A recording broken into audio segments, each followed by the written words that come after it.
Amara grew up in Enugu, Nigeria, with a heart full of dreams. Since she was a child, she loved drawing houses and buildings.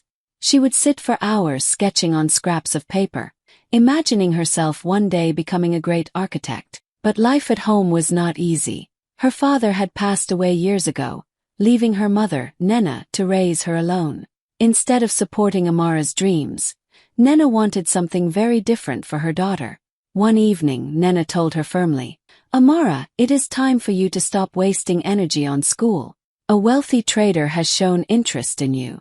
Marry him, and your future will be secure." Amara's heart sank. She wanted to respect her mother, but she could not let go of her dream. With courage, she answered softly, "Mama, I want to finish my studies. I want to design buildings, not just live in someone else's house." That single reply changed everything. Nena's face hardened, and before Amara could move, her mother's hand struck her cheek. The sound of the slap echoed in the small room. Amara touched her face, shocked, her eyes filling with tears. But the pain was deeper than the sting on her skin. It was the realization that her own mother saw her not as a dreamer, not as a child with potential, but as a burden to be married off. That night, Amara cried silently, whispering to herself, "One day they will see who I truly am." The slap did not kill her dream. It planted the seed of her greatest fight. That same night, Amara faced something even more painful than the slap. Relatives had gathered in the family compound, eating and laughing, when Nena suddenly brought up her daughter's refusal. With a mocking smile, she said loudly, "This girl thinks she's too smart for her own good. She thinks school will make her great, but without me, she is nothing." The words fell heavy in the room. Some cousins burst into laughter, pointing at Amara as if she were a joke. An uncle shook his head, muttering, "These young girls of today, they don't listen. They forget where they come from." Another relative added, "Better she marries now. Dreams don't cook food." Each comment cut Amara deeper than a knife. She sat in silence, her hands trembling, her head bowed to hide the tears threatening to fall. Inside, her heart broke. This was her family, the people who were supposed to love and protect her. Yet here they were, laughing at her dreams, treating her as if she were useless. She wanted to scream, to defend herself, to say, "I am not nothing. I will prove it to you all." But her voice was trapped by the weight of shame. Still, something began to stir deep within her. As the laughter echoed, Amara whispered silently to herself, "I will not let this define me. I will rise." The humiliation hurt, but it also lit a small fire in her chest. That fire was anger but also determination.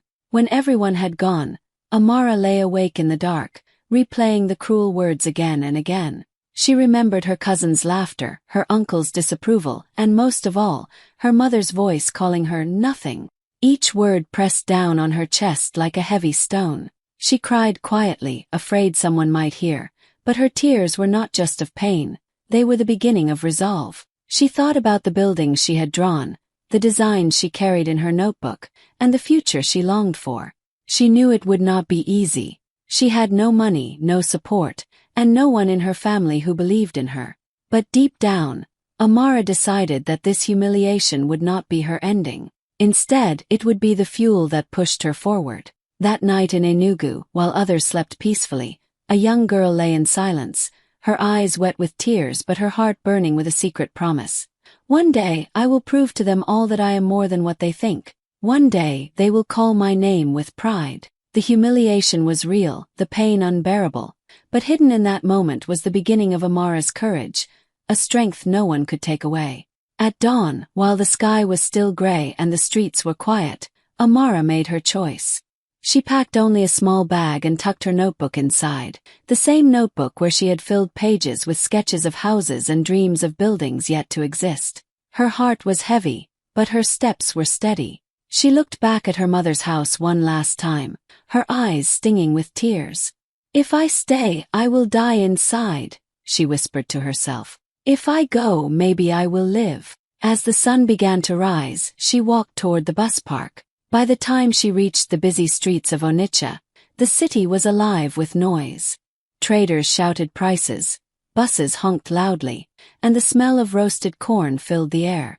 Amara walked through the crowd, but inside she felt completely alone. People brushed past her, rushing to their own lives, not knowing this young girl was carrying nothing but a bag, a notebook, and a heart full of pain. Her tears came without warning. She wiped them quickly so no one would notice, but they kept falling. She didn't know where she would sleep that night. She had no relative waiting for her, no money to rent even a small room. Fear crept into her chest, making her feel like she couldn't breathe. But every time fear whispered, "Go back home," another voice inside her answered, "Never again. No one will decide my future but me." By midday, Amara sat on a bench by the roadside. She hugged her bag tightly, afraid someone might steal the little she had. She pulled out her notebook and flipped through the pages. The drawings gave her comfort. Lines and shapes turned into dreams on paper. Tall buildings, bridges, schools, houses for families who had none. She looked at her sketches and whispered through her tears, "One day they will see me." Her stomach growled, reminding her she hadn't eaten since yesterday. She watched a young boy selling bread on a tray, and for a moment she wondered if she could do the same. The thought scared her, but it also gave her hope. If others could survive here, maybe she could too. As the evening approached, the streets grew even busier. Amara had nowhere to go, yet she kept walking. Each step was heavy with fear but also light with freedom. For the first time in her life she was truly alone, but for the first time she was also free. That night, when the city lights came on and she found a corner to rest, Amara whispered to herself again, stronger this time, "One day they will see me, not as a burden, not as nothing, but as someone who rose from nothing to everything." She closed her eyes with tears still wet on her cheeks, unaware that this painful journey was the first step toward the life she was meant to live. Amara's new life was nothing like the dreams she carried in her notebook. The streets of Onitsha were harsh, and survival became her first battle. She quickly learned that dreams alone could not fill an empty stomach, so she began taking whatever small jobs she could find. In the mornings, she sold bread at busy bus stops, calling out to rushing passengers with a tired but hopeful voice. Some days she sold enough to buy herself a meal, other days she went to bed with nothing but water in her stomach. At night, when the city slowed down, she worked as a cleaner in offices. She scrubbed floors until her hands ached and polished tables while others slept in warm beds. Sometimes she was so exhausted she thought she might collapse. But during her short breaks, she pulled out her precious notebook and sketched. With shaky hands and dim light, she drew houses, bridges, and schools, things far bigger than her reality. Those sketches kept her alive. There were nights when hunger made her cry quietly. She remembered her mother's words, her relatives' laughter, and most of all, the sharp sting of that slap. Instead of breaking her, it became her fuel. Every time she wanted to give up, she whispered, "I will not be nothing. I will not stop here." The pain reminded her why she had walked away and why she could never go back. One afternoon, while selling bread, she saw children coming out of school, their uniforms neat, their laughter filling the air. For a moment, her chest tightened with envy. She wanted to be one of them, carrying books instead of bread, walking into classrooms instead of standing in the dust. But instead of letting the sadness crush her, she opened her notebook that evening and drew a school building, one bigger and brighter than any she had ever seen. She promised herself, "One day, children will study in schools I design." Life was cruel, but it also taught her resilience. She learned to stretch a small loaf of bread for 2 days, to sleep on benches when she had no shelter, and to keep smiling at customers even when her heart was breaking. The world around her saw just another poor girl struggling to survive, but inside, Amara was building a vision too powerful to die. Her mother's slap echoed in her memory like a drumbeat, not of defeat, but of determination. The sting on her cheek had faded long ago, but the fire it lit still burned. Each long day on the street, each sleepless night in an office corridor, became another brick in the foundation of her dream. Amara was not just surviving, she was quietly shaping herself into the woman who would one day rise so high that even those who once mocked her would bow their heads in awe. One evening in Oka, Amara sat by the roadside after a long, tiring day. She had sold bread since morning, her feet sore from walking the streets. With a small piece of roasted corn in her hand and her notebook on her lap, she tried to escape the noise around her. On an old scrap of paper, she began sketching. Her pencil moved quickly, drawing lines and shapes that only she could see clearly in her mind. A beautiful building, bold and strong, rising from the ground. For a moment, she forgot her hunger and her struggles. A man passing by stopped and watched her. He was dressed neatly, carrying a bag that showed he was not just any passerby. Curious, he asked, "Young lady, what are you drawing?" Startled, Amara quickly tried to hide the paper, afraid he might laugh at her like her relatives once did. But the man smiled and insisted gently, "Please let me see." With trembling hands, she showed him the sketch. The man's eyes widened. "You drew this? Without a ruler? Without training?" Amara nodded shyly. I love buildings," she whispered. He introduced himself as Mr. Obi, an engineer working on a construction project nearby. He sat beside her, flipping through her notebook, amazed at her talent. "These are not just drawings," he said, shaking his head. "This is a gift. Do you go to school?" His question made Amara's throat tighten. She looked down and whispered, "No." I had to stop. For a moment Mr. Obi said nothing. Then he leaned closer and told her about a scholarship program for underprivileged youth with special talents. "I think you should apply," he said firmly. "You belong in school, not on these streets." Amara's heart raced. Was this real? Could someone like her, hungry, poor, forgotten, really have such a chance? That night she couldn't sleep. She kept hearing his words, replaying them in her mind like a song. "You belong in school." With Mr. Obi's help, she applied for the scholarship. Weeks later, she received a letter that made her hands shake as she opened it. She had been accepted. She had been given a full scholarship to study architecture at the University of Nigeria, Nsukka. The moment she read those words, tears rolled down her cheeks. For the first time, the doors of her dream opened. She wasn't holding a tray of bread anymore. She was holding the key to her future. Fear sat beside her. Fear of failing, fear of not fitting in, but hope stood taller, pushing her forward.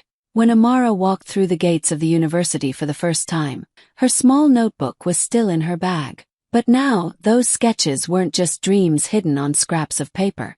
They were the beginning of a journey that would change her life forever. And deep inside she whispered, "One day they will see me." When Amara stepped into the University of Nigeria, Nsukka, she felt like she had walked into another world. The tall buildings, the large lecture halls, the confident students in neat clothes. All of it felt overwhelming. She clutched her small bag tightly, aware that her own clothes were old and faded. From the very first day, she noticed the stares. Some students whispered, some laughed. A group of girls even giggled and said loudly, "Look at her shoes. Does she think she belongs here?" Amara's cheeks burned, but she kept walking. She told herself, "I didn't come here to impress anyone. I came here to win." Life on campus was not easy.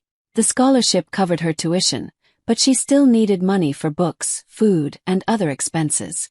To survive, she took on night shifts, cleaning small shops, arranging shelves in supermarkets, sometimes even helping at construction sites where she learned more about buildings. She often came back to her dorm at dawn, too tired to eat, yet she still dragged herself to class. There were nights when she wanted to collapse. Her hands would shake from exhaustion, and her eyes would blur from lack of sleep. But every time she thought of quitting, she remembered her mother's words, the sting of that slap, and the humiliation in front of her relatives. That pain became her power. She whispered to herself, "I will prove them wrong." Her professors quickly noticed her dedication.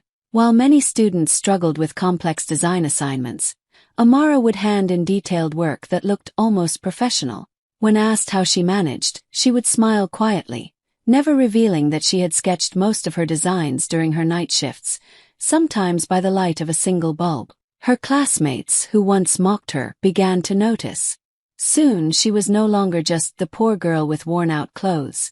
She became the girl who never sleeps. But behind the nickname was a deeper truth. Amara wasn't just staying awake for grades. She was staying awake for survival, for her dream, for the promise she made to herself the night she walked away from home. By the end of her first year, She shocked everyone by topping her class. Professors praised her work in lectures, using her projects as examples for others. Students who once laughed at her now asked for her help. She had turned her pain into her strength, her hunger into her focus. Amara knew the journey was still long, but each achievement felt like another brick laid in the foundation of the future she was building. She was no longer just a girl running away from her mother's slap. She was becoming a woman rising toward greatness. Every time she walked through the campus, tired but unbroken, she carried a silent promise in her heart. That slap will never define me. My success will. In her final year at the University of Nigeria, Nsukka, Amara poured her whole heart into her project. While other students chose designs that were flashy and modern, she thought about the families she had seen struggling in villages, families with leaking roofs, broken walls, and no proper shelter. She wanted to create something different, something that mattered. Her idea was a sustainable housing design, affordable, strong, and built with local materials so even the poorest families could have a safe home. For weeks, she barely slept. She sketched during the day, modeled structures at night, and read everything she could find about sustainable design. Her classmates sometimes laughed. "Why waste time on poor people's houses?" one student teased. But Amara only smiled and kept working. Deep inside, she knew this project wasn't just for her degree.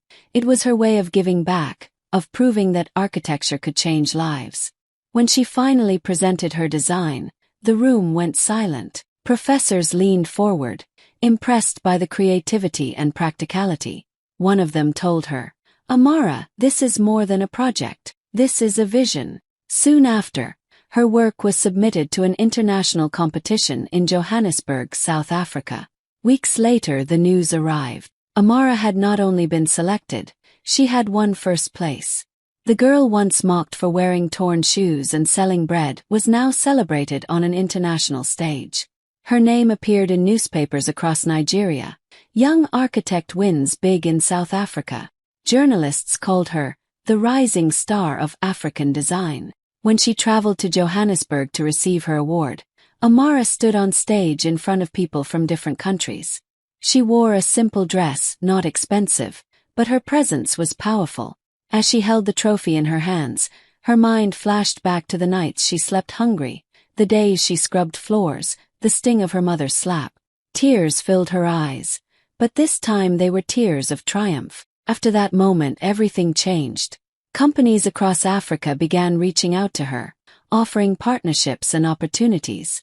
Some wanted her designs for rural projects. Others invited her to speak about innovation and affordable housing. Suddenly, the girl once called nothing was being called a visionary. Back on campus, her fellow students looked at her with awe. Professors spoke of her project with pride. Even those who once mocked her admitted she had achieved something extraordinary. But for Amara, the victory was more than fame. It was proof that pain could be turned into power, that rejection could become redirection. She carried her award home with quiet dignity, whispering to herself, "They thought I was useless. Now the world knows my worth." It wasn't just a win for her. It was the beginning of a legacy. The dream that had started in a small notebook on the streets of Onitsha had now crossed borders, shining far beyond what anyone had ever imagined. Years passed, and Amara's name had become known far beyond Nigeria. Her designs were changing lives, her face appeared in magazines, and her voice was heard at international conferences. But deep inside, she always remembered where it all began. The streets of Enugu, the slap that broke her heart, and the humiliation that had once burned her spirit. So when she decided to return home, it wasn't just a visit. It was a statement. The day she arrived, the entire neighborhood gathered at the sound of a sleek black car pulling up in front of her mother's house. The car door opened, and Amara stepped out, tall and confident, dressed in a simple but elegant suit. For a moment, silence fell over the crowd. Cousins who once laughed at her stood frozen. Uncles who shook their heads in disappointment years ago now whispered in disbelief. Children pointed excitedly, not fully understanding but sensing something powerful. Nena, her mother, came out slowly. Her hands trembled as she saw her daughter again. Not the girl she slapped, not the child she mocked, but a woman transformed. She opened her mouth to speak, but no words came out. Later that evening, a family meeting was held. The compound was full of relatives, their faces curious and stunned. Amara stood before them, calm and graceful. Instead of anger or bitterness, she carried papers in her hand. "I came back," she said softly, her voice steady, "not to remind you of the past, but to show you what the future can look like." She announced a large donation to rebuild schools in the community. Schools where children could dream freely without fear of being silenced. Murmurs spread across the room. Some clapped immediately. Others sat speechless, still trying to understand how the same girl they once dismissed had risen so high. Nena sat quietly in a corner, her eyes filling with tears. For the first time she had no insults, no harsh words. Her daughter was no longer someone she could control. She was someone the entire community admired. The same relatives who once mocked Amara now applauded her, praising her name, calling her a blessing to the family. The sound of clapping filled the compound, but for Amara, the loudest sound was the silence of her mother. She glanced at her, remembering the pain of that night long ago, but she stood tall. This was her victory, not to humiliate her mother, but to rise so high that the world itself could never deny her worth again. That night, as the applause echoed, Amara knew she had finally come full circle. The once slapped daughter was no longer a burden, no longer a girl begging for approval. She was a celebrated architect, welcomed home not with mockery, but with respect, honor, and pride. And deep in her heart she whispered, "This is only the beginning." That night, after the family meeting ended and the relatives left, the compound grew quiet. The laughter, the applause, and the whispers faded into the dark. Only Amara and her mother, Nena, remained inside the small house where so much pain had once lived. 4 years they had been apart, but now they faced each other again, not as mother and child in conflict, but as two women carrying heavy memories. Nena's hands trembled as she poured water into a glass. She could not look at her daughter directly. Finally, her voice broke the silence. "Amara," she whispered, "I need to tell you something." Her eyes filled with tears as she set the glass aside. "The night I slapped you, I thought I was protecting you. I thought marriage would secure your future. I wanted to control your path because I was afraid you would fail. But I didn't know I was pushing you away." Her voice cracked, and the tears she had buried for years spilled freely down her cheeks. Amara stood still, her heart tightening.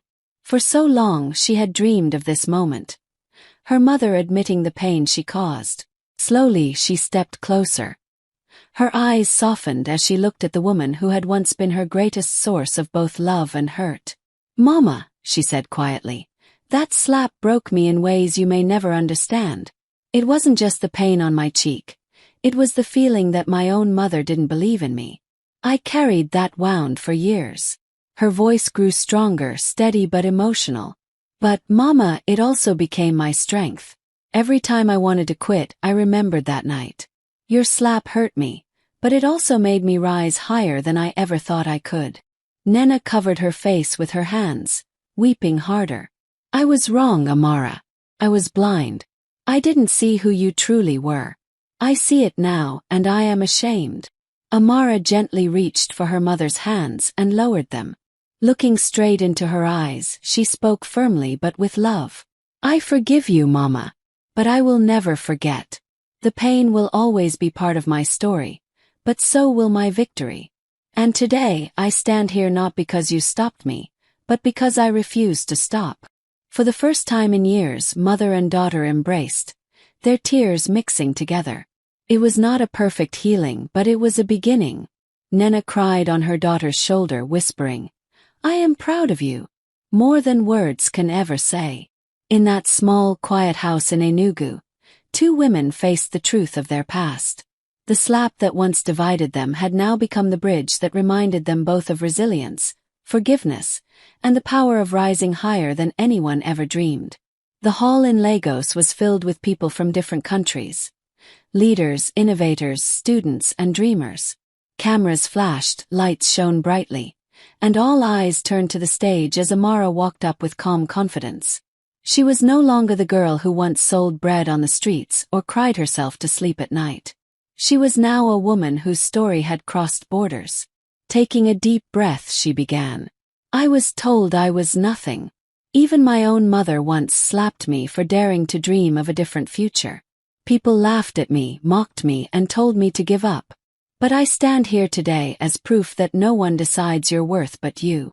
The hall went silent for a moment, every word sinking deep into the audience's hearts. Then, as if on cue, the entire room erupted into applause. People stood to their feet, clapping, cheering, some even wiping tears from their eyes. Amara's words had touched something universal, the pain of being doubted, the strength of rising despite it. Her story spread quickly across Africa. Newspapers, blogs, and television stations shared her speech, not just as a tale of success, but as a symbol of hope.